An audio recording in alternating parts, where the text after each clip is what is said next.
Rest तो क्या किया, सामान वगैरह रखा।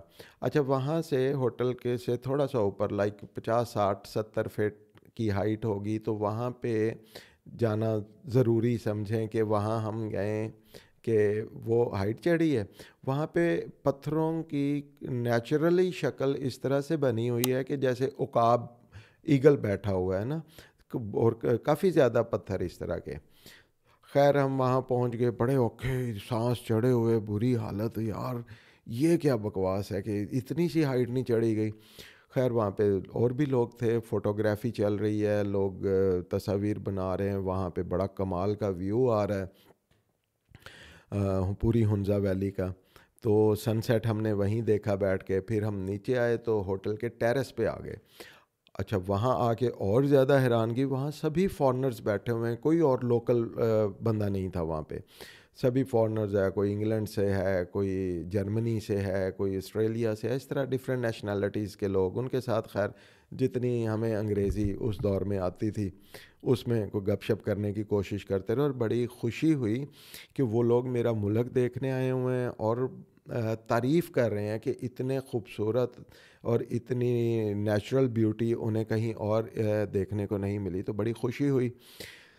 खैर वहाँ पे हमने फिर रात में बैठ के डिसाइड किया कि ना उसी होटल की बैक पे वैली व्यू की तरफ एक फट्टा पड़ा हुआ था ना, तख्त टाइप। तो हम वहाँ डिसाइड किया कि हम यहाँ बैठ के डिनर करेंगे। स्टाफ भी ऑलमोस्ट फ्री था, तो उनमें से एक वेटर को लेके बैठ गए हम। खाना भी खाया और उसके साथ गपशप, उनकी रसूमात, इबादत और इलाके के बारे में गुफ्तगू करते रहे। तो उसके बाद रात को 10 11 बजे उठ के रूम में जाके सो गए।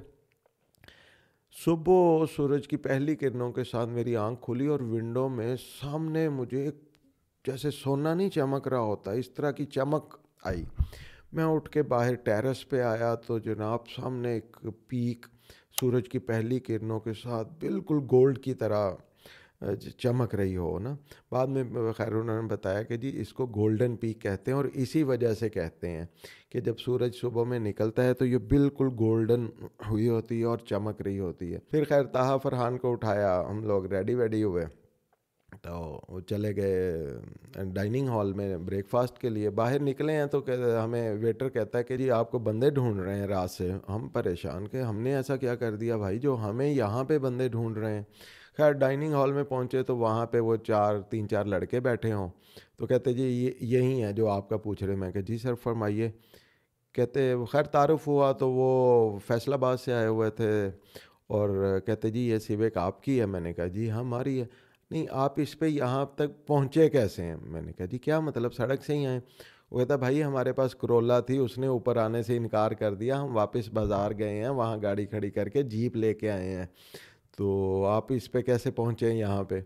मैं कहा बस मतलब बड़ा अपने आप पे फ़ख्र भी फील हुआ। ये तो अपने अंदर को पता था ना कि हमारे साथ भी हुआ गया है कि अब हमने वापस कैसे पहुँचना है।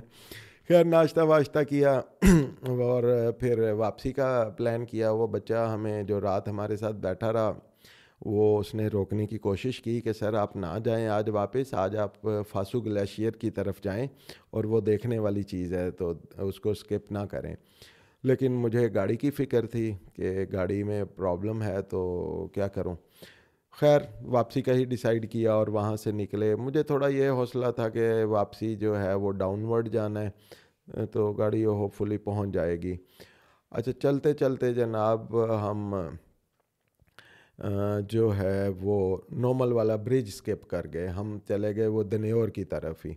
अब दन्योर का ब्रिज हमें पहले ही बताया हुआ था कि दन्योर का ब्रिज जो है वो टूटा हुआ है। अब वहाँ पे क्या था कि गाड़ी ने पहले यूं नीचे दरिया की तरफ जाना था, फिर वहाँ से यूं ऊपर हाइट लेनी थी, और वहाँ तक गाड़ी की भी बस हो चुकी थी कि मुझे अब था कि बस यहाँ पे अब काम हो गया। एनीवे खैर गाड़ी नीचे उतरी और वही बात के ताहा फरहान को मैंने कहा कि धक्का लगाओ वरना गाड़ी ऊपर नहीं चढ़ेगी। वो थोड़ी सी चढ़ी और गाड़ी ख़त्म, रुक गई।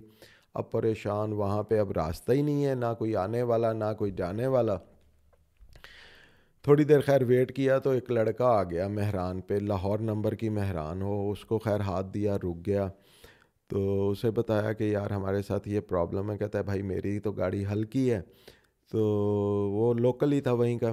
तो मैं वो तो नहीं कुछ कर सकता, लेकिन ये है कि मैं ये मदद कर देता हूँ कि मैं किसी को जाके ले आता हूँ और मैकेनिक को ले आता हूँ।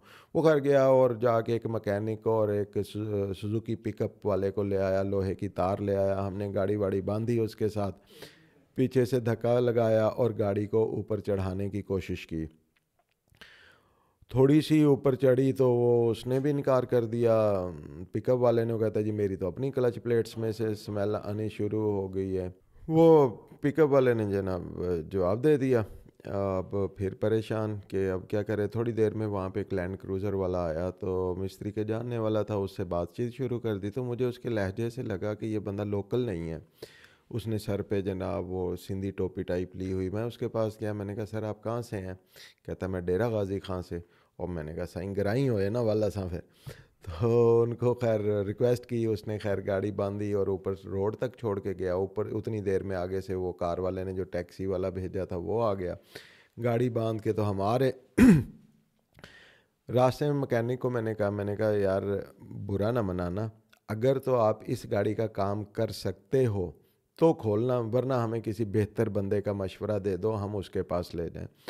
उसने कहा यार मैंने वाकई नहीं इन गाड़ियों का काम किया, आप इसको ना उस्ताद मूसा खान के पास ले जाएं।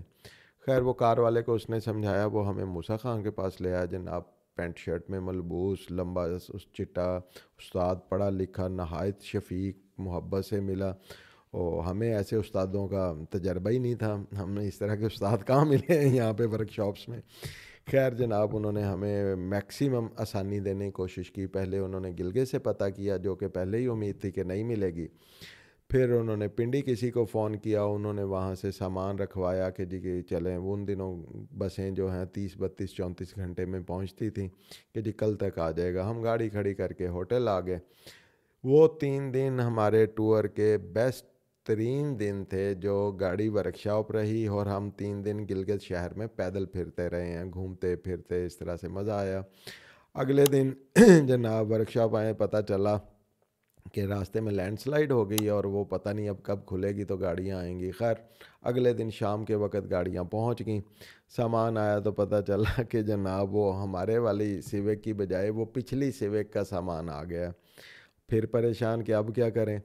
खैर मूसा ने कहा कि आप परेशान ना हो, तो मैं जो है वो कोई हल निकालता हूँ। उन्होंने अपने स्टोर से एक पुरानी सी क्लच प्लेट निकाल ली, उसको लेदर वेदर लगवाया। लेदर लगवा के तो हमारी गाड़ी में डाल दी, गाड़ी ओके कर दी। रात के तकरीबन हमें कोई 9 साढ़े 9 बज चुके थे। तो उन्होंने कहा कि जी अब आपने कोई पंगा नहीं करना। उन्हें पता था मतलब गपशप में उन्हें अंदाज़ा हो गया था कि हमने स्कर्दू का प्लान है ना। कहते कि आपने कहीं नहीं जाना, आप अब वापस जाएं और जाके गाड़ी का काम करवाएं, ये सिर्फ गुजारे के लिए मैंने डाल के दी है। वहाँ से हम खैर होटल वापस आ गए। और होटल वापस पहुँचे हैं तो रात के 10 बज गए थे। मैंने कहा यार यहाँ जो सोना है तो चलते हैं। कहते कहाँ चलते हैं फरहान था? कहते मैंने कहा स्कर्दू चलते हैं। वाकई स्कर्दू जाना है? मैंने कहा हाँ ना। तो बस वो खैर हमने चेकआउट किया, सामान रखा और वहाँ से फिर अगली कहानी। ये हमारा पार्ट 2 कंप्लीट हो गया। अब जो स्कर्दू की कहानी है वो हम 3rd एपिसोड में आपको सुनाएंगे, उसके शायद आगे कोई 2 पार्ट बन जाएं। तो मज़ीद मज़े के लिए, मज़ीद उस दौर के उस वक़्त की कहानियों के लिए हमारे साथ बने रहें।